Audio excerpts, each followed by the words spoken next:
এবার তো পাক্কা ইন্ডিয়ান টিমে চান্স পেতে চলেছে ভাই সাহেব, একদম আউটস্ট্যান্ডিং পারফর্ম দিয়েছে। গাইস কালকে ছিল সৈয়দ মুস্তাক আলী ট্রফির ফাইনাল খেলা, সেখানে ঝাড়খণ্ডের টিমের ক্যাপ্টেন হলো ঈশান কিষান, যে মাত্র 45 বলেই সেঞ্চুরি করে ফেলে। ঈশানের সাথে আরো কয়েকজন ব্যাটার ভালো পারফর্ম করার পর টিমের স্কোর গিয়ে দাঁড়ায় 262-তে, যেটা বিপক্ষ দল হারিয়ানা বেশ ট্রাই করেও মাত্র 193 পর্যন্ত যেতে পারে।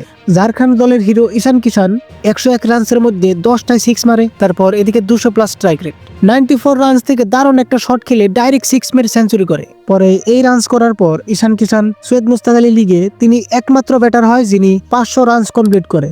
এখানে দেখতে গেলে 10টা ইনিংসে 517 রানস, এভারেজ 57+, তারপর strike rate almost 200। Syed Mushtaq Ali trophy লিগে তিনি 6 মারা ইতিহাস গড়েন, যেটা ঈশান কিষান নম্বর 1-এ 33টি 6, 2 নম্বরে আছেন সালিল আরোরা 28টি, নেক্সট আমাদের ওয়ার্ল্ডের 1 নম্বর টি20 ব্যাটার অভিষেক শর্মা 26টি। ঈশান কিষান ম্যাচ শেষের পর বলেন, যখন আমাকে ভারতীয় দলে সিলেক্ট করা হয়নি তখন আমার বেশ খারাপ লেগেছিল, কারণ আমি ভালো খেলছিলাম। আমি নিজেকে বলেছিলাম যে এই ধরনের পারফরমেন্স পরেও যদি সিলেক্ট না হই তাহলে হয়তো আমাকে আরো বেশি করতে হবে, হয়তো আমাকে আমার দলকে জিতাতে হবে, তারপর হয়তো আমাদের দল হিসেবে আরো ভালো করতে হবে। রিয়েলি তিনি দেখিয়ে দিয়েছে সবাইকে এই ম্যাচের মাধ্যমে যে ঈশান কিষান ধরে না 2 বছর ধরে ইন্টারন্যাশনাল থেকে বাদ পড়ে গেছে আর সিলেকশনই হয়নি।